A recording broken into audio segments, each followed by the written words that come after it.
Hello everyone, Civic Extraordinaire here, and welcome to the first episode of our Stellaris Let's Play. We are playing as the Great Assyrian Expanse. I may change that name between now and later into the episode when I just do a cut to the gameplay. But we are a theocratic monarchy, we are imperial, we have efficient bureaucracy, aristocratic elite. So we are looking towards we're looking to expand and become a bit of a larger empire. And we are also fanatic authoritarian and spiritualist. Our race traits are sedentary, wasteful, rapid breeders, and adaptive, so hopefully we can spread across a few planets. I may tweak this just a little bit, I'm not too sure, but just for an easy, wider empire. Of course, I'll make a cut and let you guys know if I do make any changes, and then of course we have the On the Shoulders of Giants origin, and that's one of my more favorite origins just because there's a lot of RP and some of the events are fairly interesting. So without further ado, let's get into the Let's Play. Okay, so for the settings, I think we're going to go for a large galaxy. I know huge galaxies are pretty intensive later on in the endgame, so that's just been my experience. I don't know if it's changed too much. I know the team at Paradox has been kind of messing around with that, but I think we want to turn off the advanced AI starts because at least in the last 8 months that I've had playing with the AI, the advanced AI starts can be a bit challenging. Then again, I'm not too much of a competitive player. I think we'll stick with 3 Fallen Empires, 2 Marauders, and then these are kind of the standard starts and whatnot. And I think Admiral difficulty is fine. We'll have scaling difficulty, of course, so gradually the AI will be tougher and tougher.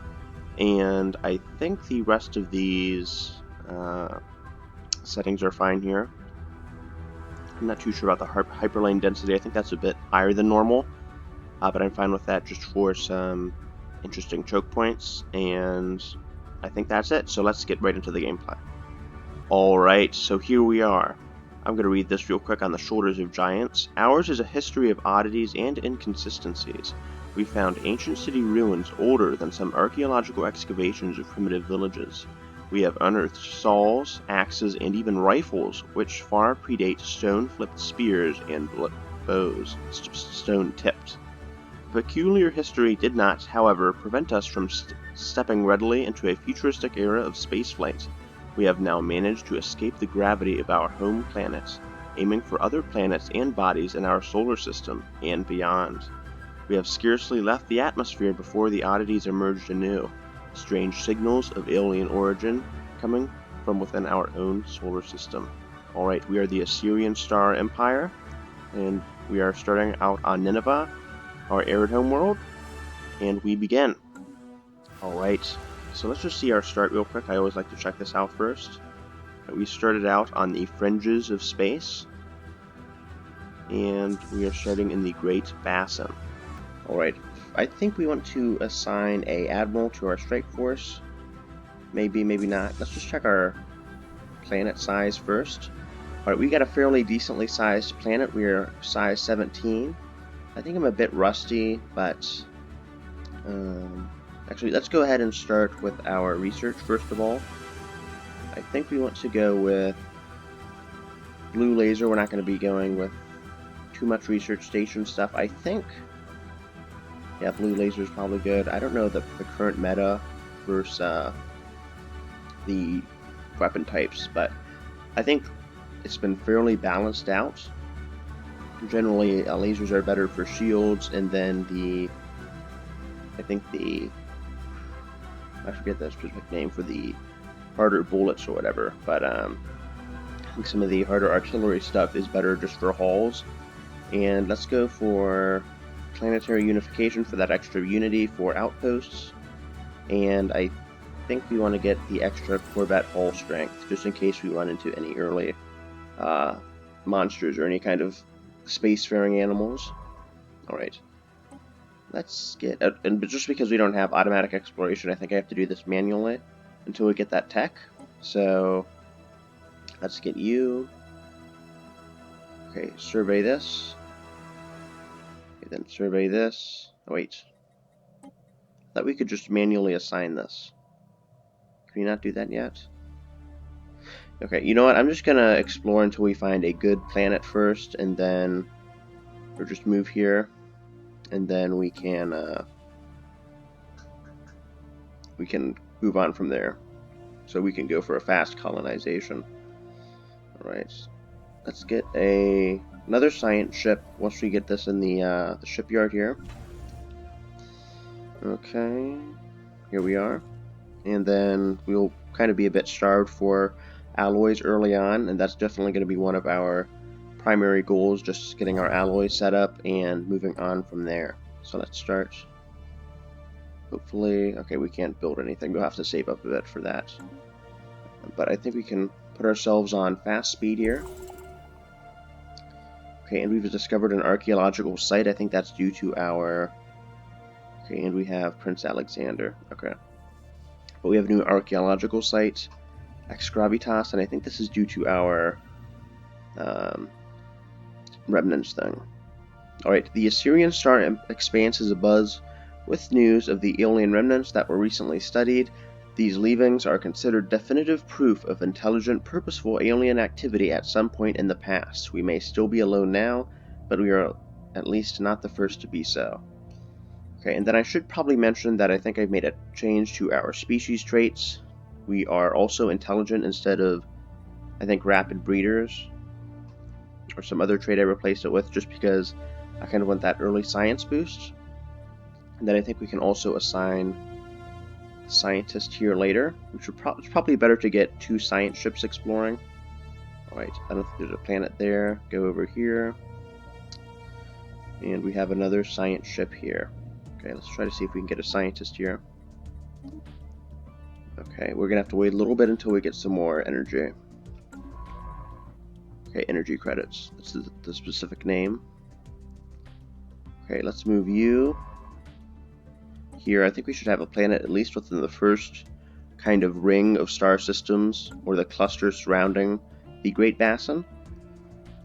At least in the early game. This is definitely one of the better things Stellaris does, the sense of expansion in the early game. Just getting to expand, found those first outposts, and then of course those archaeological sites, kind of added by what is the name of the pack? The Ancient Relics pack. There we go. Okay, and then I think, do we have enough power? Yes, we do. Okay, so let's get a scientist here. See our traits, research speed. Okay, I think we'll just go with the younger scientist here. And let's move you to start surveying. We can get you here. Okay. Let's send you from, what is this system? Hadrigas to this unknown system here. And it's kind of interesting. A lot of people have been complaining, or at least kind of how since the game is developed, it's kind of had all these rapid changes. Like you have Megacore, you have Apocalypse, and it's just kind of been a shaky kind of development cycle ever since I think Martin Anward stepped onto the team. But it's just been interesting to see how drastically Stellaris has changed, because it used to not be entirely hyperlanes. There was a different way of managing pop tiles and all that. But it's kind of been like you have to relearn the game with each passing update. But anyway, let's go see how Halax is. Kind of barren. We don't have too many celestial bodies here. But we should have enough resources for the Great Basin. Right, and now we can start building our mining stations to try to get our economy up and running. Speaking of which, I think we want to go to Nineveh and check on what exactly we need. Okay, we need some amenities. So I think we can build some kind of church. Of course, once we get some more alloys up. Or some kind of temple. Okay, and I think we have enough consumer goods to do that. So we can get some of those amenities up and running just for our citizen happiness. And I'm not exactly too sure about the current meta of how it's best to start out your first empire. We even have a new church. Okay, and we have a new hostile fleet. Okay, centuries ago, a group of radical priests and their devoted followers on Nineveh broke away from the established religions to form their own church. These extremists called themselves the Church of Light and have been responsible for many atrocities and acts of terror over the years. Although they have kept a low profile in modern times, we recently learned that many of their agents have infiltrated our military. These renegades have secretly been diverting resources to the construction of a small fleet of starships at a hidden facility on Nineveh. When their treachery was revealed, the cultists blasted into orbit on their ships and fled to Hesperides. They must be stopped. Alright, we have a terrorist sect already.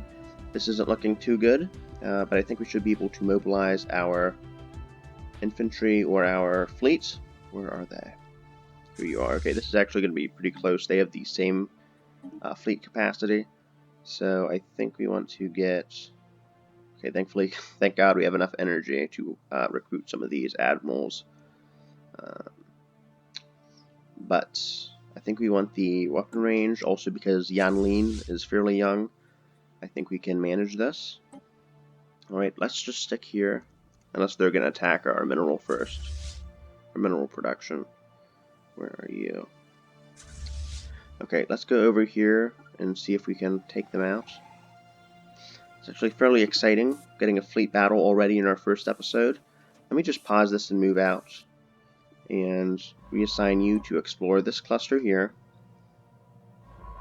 And then you, okay, you can go ahead and move here, see if we get a bigger planet. I'm kind of picky about the planets I get. I usually like larger planets. And Votera is kind of 15. That's kind of middle of the road. I prefer like around 18 to 20. So that's just how I roll. Okay, our construction ship unfortunately has kind of been slowed down by the hostile reaction here. Or hostile reactionaries. Okay, this shouldn't be too complicated of a battle. I think our general should be able to handle this. Alright. Okay. Alright, the cultist ship has been disabled, thank God. Our valiant space forces have skillfully disabled a ship in the cultist armada. It is mostly intact, and we are picking up faint life signs from inside its hull. Once we have eliminated all threats in the immediate vicinity, we should conduct a boarding operation to secure any survivors. They may be able to tell us more about the ultimate motives of the Church of Light. Prepare the breaching charges. Situation log updated. Right, there we go. I don't know if we need a construction ship for this or anything. But oddly enough, okay, I guess we just disable their capital ship or something. Alright, they're still fighting. Alright, thankfully we have the upper hand in this, though. Looks like they're still going to fail. And we didn't lose any corvettes. So I think we need a construction ship for this. Right, where are you? I think this is the construction ship. Oh, here, okay, here it is. So let's go ahead and board. We need to place some charges, right? Okay, we just need to research this, actually. Okay. So we don't need a construction ship. I thought since there are some charges required, we might need to do something about that. Okay, we have an even smaller desert world here, unfortunately. So I don't know if I want to put anything down yet, but let's go ahead, backtrack, and survey here.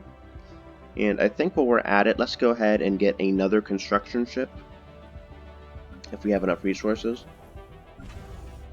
Okay, we do. And generally in the early game, I don't like to build too big of a military as not to drain any resources. But interestingly enough, we have some traditions available. I don't know if anything has changed too much. It doesn't look like it has, but generally I like to do discovery, then go into expansion once we start building some colonies. And since I like to look for bigger planets, I'm not really in any rush to build some colonies too quickly. Like, I may grab some discovery and then I switch to expansion, finish off discovery, then finish expansion. And then we can go on to harmony or prosperity later. But generally I am fairly peaceful, especially since Federation's added some more options with Federations. So let's go ahead, get it discovery, and this is nice because our anomaly research speed is increased. And then the finisher is really nice because it's plus 10%, and then that couples well with the Ascension perks, I think, which also includes plus 10% research, and then it makes rarer text easier to find. It may have been changed, but I think it was something along the lines of that. So feel free to correct me in the comment sections if I'm wrong. Okay. Then I might speed our game up a little bit. Of course, things slow down in the later game, so reporting action. Here we go, new event. Though the survivors offered Stiff resistance, our boarding party was able to secure several prisoners from the disabled cultist starship. From them, we have learned that this conspiracy goes far deeper than we initially suspected. The agents of the Church of Light include several flag officers and high-ranking officials within our government. Mass arrests are being made on Nineveh, holy shit, and all assets belonging to this cult have been seized. However, several of the starships they built in secret remain unaccounted for, and the upper echelons of the cult's leadership have vanished. We have picked up faint ion trails leading to several outlying systems. Alright, we have to kill these terrorists. Looks like we have a little ISIS militant situation going on here, unfortunately. Anyhow, I think a new construction ship should be ready. Hopefully we don't discover any more cultist bases and start a new shit-flinging event. This seems to be a bit more peaceful with the habitable world survey. I think this happens every game. Where you are asked to research some planets, so I think you can do that. One of my less favorite events are the ones where you have to claim all the beasts or whatever. But we discovered some rare crystals, and that should help with future artillery stuff and then building. Of course, as I say, I don't want to encounter any marauders. We, of course, encounter some more marauders. That's wonderful. Okay, and they look much stronger. So, of course, this happens during our first Let's Play. Alright, finish off the resources here, and then I'll just send this guy to explore another system. Okay. Alright, let's build some more Corvettes if we have enough resources, too. Okay, that should be enough to clear out the fleet, I'm not too sure. Okay, and then the second construction ship, what are you doing? Okay, you're still surveying. Perfect timing, go ahead, survey this. Hopefully there's no cultists there. And then one of our construction ships, I think you can go ahead and build an outpost here, right? Okay. Here we go. Alright, we have a new planet too. This is interesting, there's a little nebula around this system here. Construction complete. Okay, we've finished construction. Alright, and we have a large arid world. This is actually perfect. 22 is a great size. Hopefully there's no negative modifiers, though knowing my luck in the current, or how these events have folded out, there probably is. Alright, but anyway, let's go ahead, send the construction ship here, and let's hope this survey finishes soon. Alright, as we wait for our military ships, the fleet construction may have finished. Let's see here. Okay, Volterra 2 contains the remains of an ancient abandoned colony. From orbit, there are no obvious signs of disaster which would have killed the inhabitants or compelled them to flee. If we want answers, an expedition to the surface will be required. Alright, interestingly, we have abandoned colony ruins, although this is a small planet. We do get Zro, which is very, very nice. So we also get an archaeological site. And some of these events are unfolding much faster than I originally thought. Okay, we have a new leader level. At least with how I remember it a few months ago, like 5 months ago when I last played, the events for the origin we picked on the Shoulders of Giants usually took a bit longer, but it looks like it's a bit faster now. So let's increase our survey speed with 2 Boldly Go, and that should help us explore. Resources analyzed. Okay. And then we want to claim the, what is this? The Alpha Hedri system as fastly as we can, since it has valuable planets. And then we can explore, what's this? Acela? With our science ship. Acela, it looks like it's pronounced. That's how it's pronounced. Okay, and then our construction ship should finish the post in Vulcan very quickly. Right, and we also have some really nice resources spawning for us. So, that is great. Complete. Okay, and then we have finished our outpost here. Okay. We have enough influence, thankfully, to start constructing some stuff here. And then I want to merge these 2 fleets here, if I can. No, I don't want you. Okay.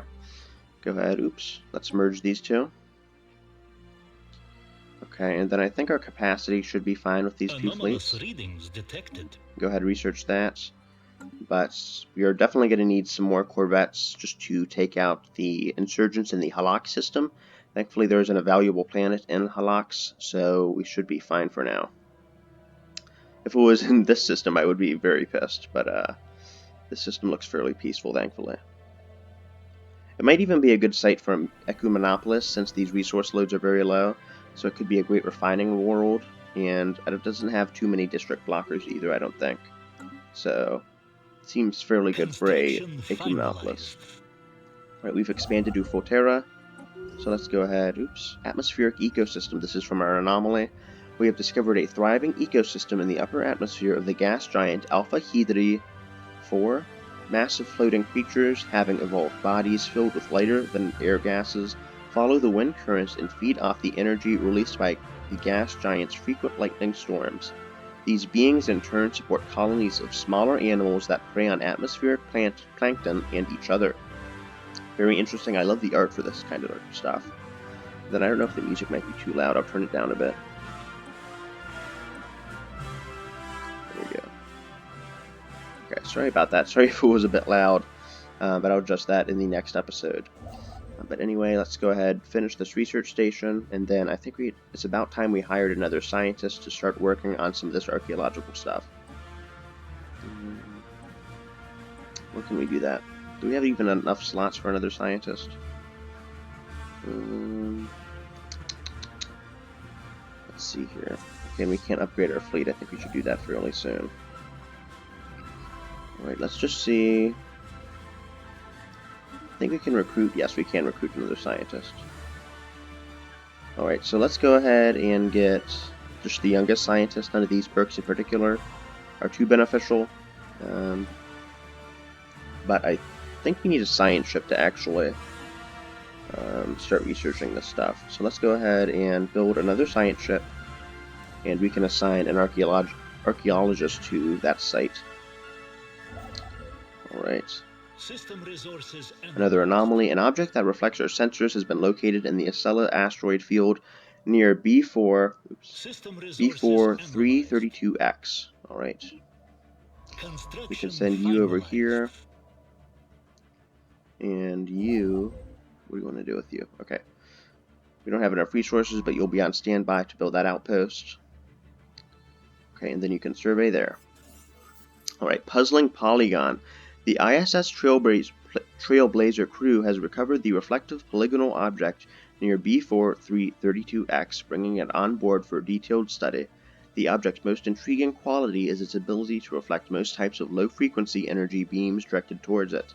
High-frequency energy beams, however, remain unaffected, making the object's properties useless with regards to any potential fleet defense applications. Despite extensive examination, the ISS Trailblazer research team has been unable to determine the function or origin of this peculiar polygon. It appears to be hollow, but its metalloid surface is engraved with some kind of scientific notation, though the full meaning of this codified data eludes us. Narges Nadir believes it relates to wormhole metrics. Our research team was able to glean some fascinating insights into wormhole theory by studying these notations. Whatever purpose this object was created for, however, is still a mystery. Curious indeed. Alright, some nice physics research out of that. We will continue exploring and building some more outposts. Alright. Unfortunately, we are a bit low on alloy, so that may be a priority in the future for at least some of our early planet production. Alright, Baolin, go ahead. Okay, and we have a new discovery trait thanks to our... What am I thinking of? Thanks to our ethics output, or what is it, Unity? Thanks to our church. So let's go ahead and let's get some science division perks just for more alternatives, and that's going to be helpful in the early game. Okay, and you can be assigned to this site here. Right. Hold on real quick. Where is my scientist? Here you are. Okay, I think we just need to excavate. Okay, and then we should be fine. Alright, so basically we'll have a bunch of dice rolls, and depending on the success, it started already, it'll basically try to roll events, and it takes a number of events depending on the archaeological sites before we complete the full excavation. So it's definitely a story-intensive. Ancient Relics itself is definitely a story-intensive DLC. All right, let's get Alpha Hydra. Here we go. And you can explore this unknown system here. Anomalous readings detected. Alright, let's explore this anomaly. And then go ahead, build this. Alright, and we've discovered more Marauders. Isn't that perfect? Okay, it looks like that they're blocking us off. That is not okay. Go ahead and fight them over here. Very, very annoying. Okay, we should be more than capable of stopping them here. Though actually, we might need to repair a bit. Yeah, we are a bit damaged, so that's a good thing I noticed. Okay. Now we're ready. Alright, and we've also expanded our borders. So let's just clear this little pest out. It would be very annoying if we were not able to expand further because of a few pirates or cultists. But our borders should keep expanding. Alright, we have an abandoned amusement park. The structures on Elthine 5 are not as old as we first believed. It seems to be a playground or amusement park of some sort. Science Officer Conan Yardley notes that many of the contraptions are highly complex creations, tongue twister here, that we can learn much from, and that, to the builder's alien eyes, this might have been a cutting-edge sensor array or even a gigantic art installation. Regardless, to us Assyrians, it looks mostly like a place where you would take your young and let them amuse themselves. Alright, nice society and engineering research out of that. Okay. And you, do we have enough to build an Asela? Yes, we do. Alright, and then I've kind of been thinking we definitely want to colonize this, and then we can try to use it as a refinery world, and then we can kind of convert it into an Ecumenopolis, if we have enough resources. We've discovered another archaeological site. Just do a quick pause. I think we want the extra pop growth speed. Speaking of which, let's check on our planet real quick. Looks like we're out of jobs, but thanks to our temple, we are producing enough amenities. So, what do we want to do? How's our food surplus? Okay, our food is stable, but we are kind of low on consumer goods, so I think it might be a good idea to get another civilian industries. So, we also have noble estates. So I think we can get that later. But for now, let's go ahead and get civilian industries. And I think, how is our capacity going? Our empire sprawl. I think once we get over 57, we start losing amenities. I'm not too sure how that's been changed. They've kind of been tinkering around with this a bit. I think in the next update they're doing something regarding spies too, which should be interesting. Okay, and we've destroyed the cultist fleet. I'm sorry I actually missed that. I don't think it was too interesting. But let's send you guys back to home base to repair. Or, yeah, back to home base. And then we can continue expanding after this. And we've encountered more cultist marauders. We cannot catch a break from these guys. Thankfully, their fleets are weak. So, and I don't think they're occupying too many. Yeah, they're not occupying any systems with too many important planets. So, let's send you over here to explore. And I think that's going to conclude it for today's episode. I wasn't expecting to do this much reading for some of the RP events, so I'm definitely going to get some practice in before the next episode. But I think I'm going to conclude this by reading off the Ex Gravitas events. The first small step. A base of operations has been set up on the surface of Girdwood, and several teams are now en route to the various anomaly sites that our scanners picked up. The significance of this mystery is simply unparalleled, and the scientific community is absolutely buzzing with theories and anticipation over what will be uncovered by the excursion teams. This is exciting, and we've uncovered some minor artifacts and some clues. Alright, so I think I'm going to end it here. Thank you all for watching. This has been Civ Extraordinaire, and if you like this video and want to see more Stellaris content in the future, hit the subscribe button, leave a like, and thank you guys for your support. So, I'll see you guys later. Alright, peace.